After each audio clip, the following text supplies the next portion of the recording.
All right. Welcome, everybody. I am yours truly, Dr. Pierre, board certified internist, founder of drbarrypierre.com, host of the Lunch Learn with Dr. Barry, host of Medicine Mondays, host of the Empower Yourself Better Health series. I am back live. I feel like it has been a while since I've done this, which is kind of crazy, obviously, with the podcast and everything else. But it just hit me that I hadn't really live streamed in a hot little minute. I actually, probably when I'm done doing this, I'm going to go and just do a specific live stream for our Instagram audience. But today we are talking to who we're talking to. So we are talking to our groups in LinkedIn, Facebook, Twitter, personal page, as well as YouTube. Leave a comment, say hi if you're watching with me. Like I said, I am again yours truly, Dr. Barry. Again, we don't really have any obvious agenda outside of talking about COVID, right? I feel like we've been talking about COVID forever, right? And I figure let's continue to kind of talk about COVID because clearly things are ramping up. Unfortunately, that's something that we did not, we did not want to see, right? But here in the United States, right, again, and I've talked about this on the podcast, here in the United States, we kind of are thinking that we are like on this post-pandemic like hill when the rest of the world realizes that like, nah, COVID is not really gone anywhere. Again, so first and foremost, let's start off. Let's again just kind of give us a baseline so we kind of know, what we're dealing with from a number standpoint. Again, let's start. Let's go ahead and share our screen here.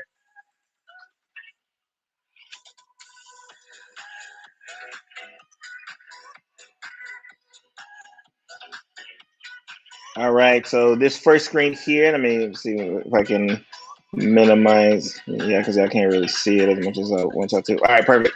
So first screen, obviously, COVID. I do this essentially every single day just to kind of get an idea of what's happening with COVID. Right now, cases, just look at the total cases right now, right? Again, we don't even have to think about the numbers or even kind of worry about the numbers. We see in our heyday, right, when it was really bad, like this hill kind of going up, right? And what we've been seeing pretty much since beginning of this year, when really, especially when we started ramping up the vaccinations, is that we just kind of seen this hill kind of drop, right? Which is what we want it to, right? As you can see, like just look here, January 9th, you had on that day alone, you had 250,000 new cases, an average of about 253,000 new cases, for that week. And again, we were doing good, right? So we have this hill that's just kind of going down in this down slope here, right? To the point where, again, just look, June, 20,000 new cases, right? So again, far outreach from 250,000. But what you're already starting to see here, and this is what we kind of worried about, is you're already kind of seeing this trend. And what we, especially here in the medical field and public health arena, what we don't want is to see this hill kind of go back up, right? That's definitely not the case here. I'm in South Florida and Palm Beach County. You can kind of see here, how we're doing as far as Palm Beach County is concerned. Again, total cases here in the United States, 33.9 million, 608,000 deaths, right? When we talk about, again, our top 5 states, California, Texas, Florida, New York, and Illinois, right? So again, just to kind of give us a refresher on, the numbers game, right? Especially when we think about COVID, right? And what's really got us really in concern now, especially from a public health perspective, obviously from a medical perspective, is that yes, we were seeing the numbers decline, but really what we're concerned about is one of the mutations, which again, if you've been following here on the Lunch Learn community, you know that we've talked about mutations. We know viruses mutate, so we're not shocked that they mutated. But one of the mutations, specifically the Delta variant of the coronavirus, is really causing a muck. If you watch the Olympics, you realize that they've actually shut down the Olympics from fans, right? So they're not allowing fans to even, visit and view the Olympics anymore because those cases are rising, right? And they're going to start shutting stuff down again. And what if we don't remember what kind of occurred, especially when, the COVID cases started ramping up, is that you had countries, around the world, conferences, businesses around the world, shutting down, masking up, social, like that's what in our heyday. And unfortunately, what we're starting to see, especially in the early front, is that we're starting to see kind of this early indication that you're going to start seeing, businesses, say, put your mask back on. You're going to start seeing countries say, put your mask back on already, right? Again, just do a quick Google search. Already, we're seeing that we have some countries that are saying that if you are not vaccinated, you cannot come here. And I know a lot of people got into a tizzy, right, when the mention of a vaccine passport was talked about, right? Because like, oh, what do you mean a vaccine passport? Usually from people who don't actually travel, because typically if you travel, you typically need some type of vaccination record. So it's not a new thing. But again, when it comes to COVID, has been this weird thing that I've noticed, right? That has caused people to be on sides of the fence that you wouldn't think you would have to be on the sides of the fence, right? Like, again, if you're not going to vaccinate, cool, stay home, don't come around people who want to vaccinate. Like that should be the case, but the people who don't want to vaccinate still want to be able to frolic and as freely as people who are, right? And it just don't work like that, right? Like, it just is what it is. So as we're seeing, again, we're gonna talk about, and I kind of alluded to kind of the vaccination standpoint, like how are we here in the United States doing from a vaccination standpoint? And I really always stress the United States because we have, in us, and especially a lot of the other countries, first world countries that that have the resources, have the finances, that supported financially a lot of the research. Of course, we got the bulk amount of vaccines. And what that has is that allowed us to kind of be a front runner on our numbers dropping, right? It kind of allowed us to be a front runner on vaccination rates and everything else, to the point where now we're starting to give vaccines out to different and poor countries, because you had, again, here in the United States, we have an issue. Like, again, I passed by, Walmart, I passed by Publix and all these other, grocery store chains, pharmacy chains, and they're like, hey, come walk in, come get your vaccine. And, there's not long lines for it. But like, if you were in a different country, there are people begging for the opportunity to get the vaccine, but they just don't have it, right? It's a supply issue over here. Our issue in the United States, that we have a demand issue. We don't have as big as a demand for the vaccine that other countries are. So that's why we're starting to kind of ship a lot of our vaccines out, right? So let's just take a look at our vaccination rates here in the country again, just so we can kind of get an idea of what's kind of going on, right? Let's look here. Vaccines. All right, perfect. So let me just scroll up a little bit. So again, this is I just focus just here on the United States. I will do a worldwide picture. If you can see here, Florida, 21.7 million doses given out, 10.2 million people are fully vaccinated, which makes up about 47% of people in the state. But let's just kind of look at it in the U.S. as a whole. As of today, and you might not be able to see those numbers, at least 183 million people have received at least one dose of the vaccine. At least 183 million, with about 158 million being vaccinated, right? So that number gives us about 48.4%. Now, if we just kind of change this to a worldwide, just kind of get an idea of what we're doing worldwide. Let me see here. So as of, looks like July 9th, right? So as of July 9th, 1.9 billion people have at least received one dose of the vaccine, with about 934 million people being fully vaccinated, right? And the reason why I love that number, right, is because some of the people, right? Some people who are still kind of, I don't even want to say they're on the fence. I'm not necessarily sure why, but let's say they're on the fence because they want to see a certain number of people get it. When you tell them that 934 million people who got the vaccine are fully vaccinated, right? Like, and then they still tell you that they're waiting for a certain number, you kind of have to call their bluff, right? Like I tell people all the time, there's no point to tell me you're waiting for a certain number, because if I tell you that 1.9 billion people have already received at least one dose of this vaccine, If you're not the next in line to get that, that means you're not getting it, right? And again, we have choices. You can make the choices, but you have to live with said consequences of the choices, right? Again, this is kind of again gave a full breakdown. Again, 334 million doses given, 159 million, fully vaccinated, which is about 48.5% of the country here, right? And then just to see, we'll just kind of we'll go in order as far as fully vaccinated. Fully vaccinated, California leads the way with about 20.3 million and about 51% of their population.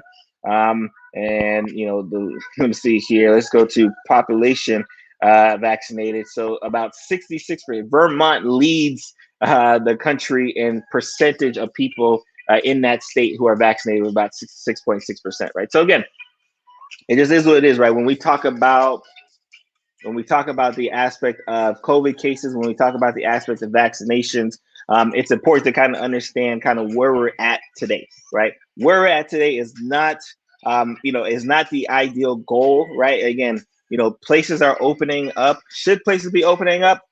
Again, I may have some concern, right? But like it is, right? So we have to be kind of wary, especially as a health professional. We have to be cautious of it, right? Because again, I can tell you just a local anecdotally, obviously we're starting to see more cases here in the area, just like other, physicians across the country are starting to see more cases. And it kind of alludes to what I kind of mentioned as far as this Delta variant. If you have been following us here in the Lunchroom community, we've talked about how viruses mutate. There's not again, think about the flu mutates. Think about your normal stomach bug, gastroenteritis, viral bug, that mutates. Your common cold, that mutates, right? HIV, that mutates, right? So the aspect of a virus mutating is not new to us whatsoever, right? But the concern that we always had is if we run down the line and this coronavirus tends to mutate, what should we expect? Right. And unfortunately, we're dealing with a variant of some significant concern, right? Because we know when it comes to coronavirus, one of the hallmarks of the coronavirus is that it can spread by talking, by through the air, through touch, and when getting that, I could pick up coronavirus today, but not develop any symptoms for 7 to 10 days, 7 to 14 days sometimes. So understanding that, and that was kind of the original. And what we're seeing now, especially with this new variant, the Delta variant, which again, unless you are completely avoiding all TV, all social media, unless you have the words coronavirus, COVID-19, or the words Delta muted, you have definitely ran into it. We're seeing these rising cases. I mentioned on my podcast, let me see, it was episode 180. I'm episode 180 of the podcast, where I mentioned that in early April, the number of new cases due to the Delta variant ranged about 0.1 to 1%. As we speak, as I'm live streaming now, that number has shot up to over 50% of the cases. So the majority of new cases of the coronavirus that people are being affected is due to this specific variant. And why is that concerned? Is because we know that not only is this variant more contagious, it seems to be more deadly, and it's even presenting a little bit differently than what we've seen with the typical coronavirus, right? Right. The typical coronavirus, you had the sense of smell changes, you had the kind of the body aches and pain, kind of like the typical flu. Here you're having some rhinorrhea, which is runny nose. You're having more contained fever, significant fevers. Again, this is just kind of talking to some of my infectious disease professional fellows as well too. So we're seeing a lot more different symptoms associated, that are cause of concern with this variant than others, right? And again, with this variant, because it spreads quickly now, in the sense of maybe one person may be affecting 2 or 3, one person can maybe affect 4 or 5, and that can continue to multiply, right? So definitely problems galore that we really have to be concerned about moving forward, right? Let's just do a quick little look at what the Delta variant is and what it's doing in that regard. Let me share our screen here.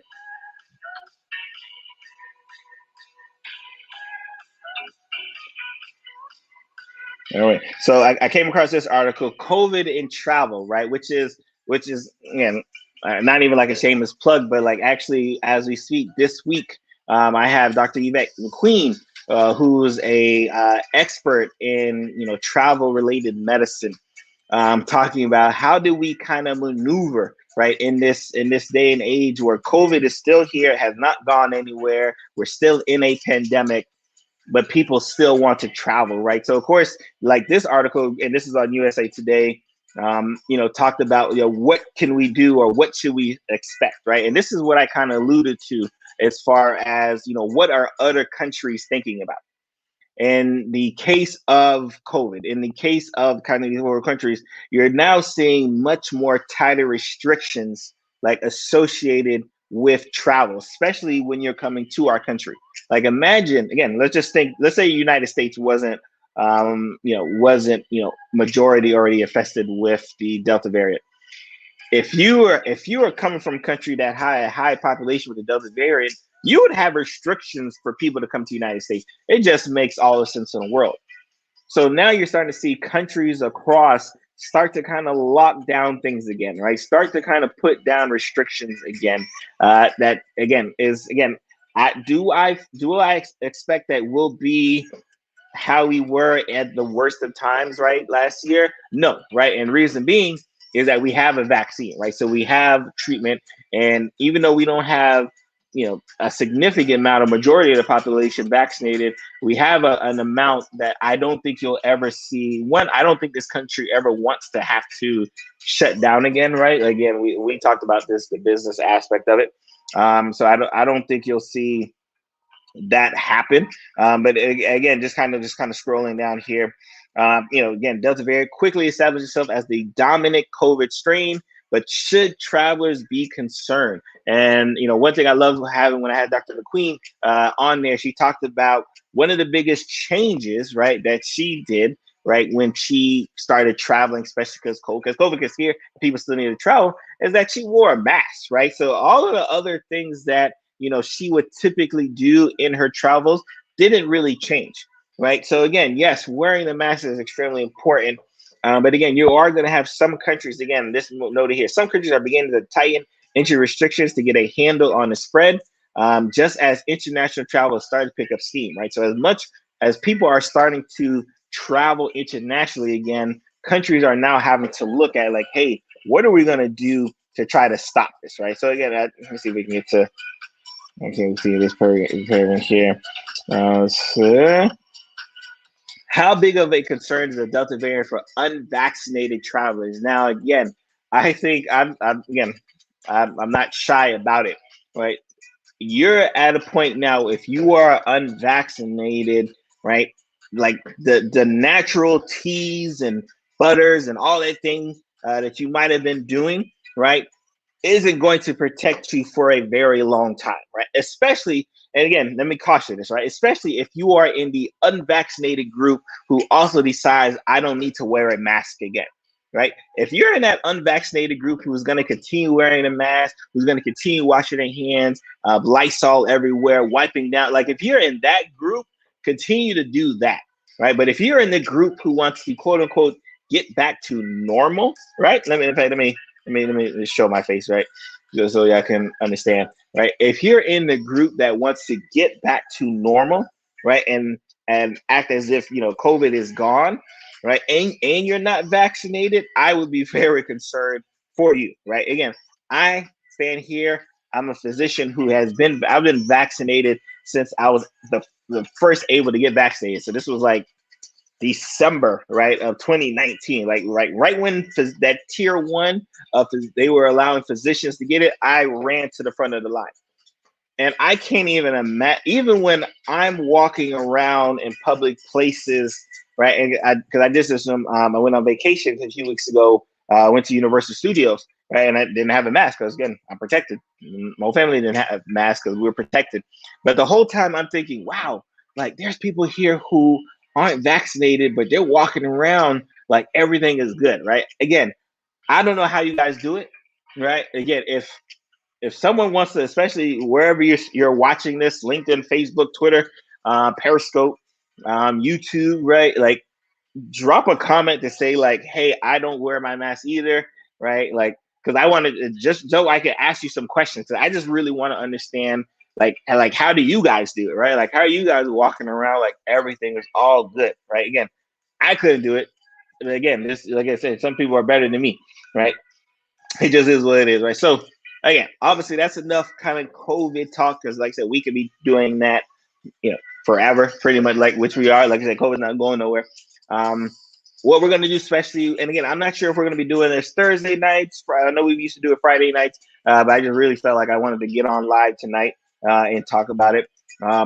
If there's any topics of concern that you want to hash out, anytime you have any questions, right? Like I said, especially with it, I can't really see. Let me see. Yeah, I can't really see if there's any comments here, right? But again, wherever you're watching this, leave a comment. I'll eventually get to it. If there's a topic you want me to touch on and get on here, we'll do that as well.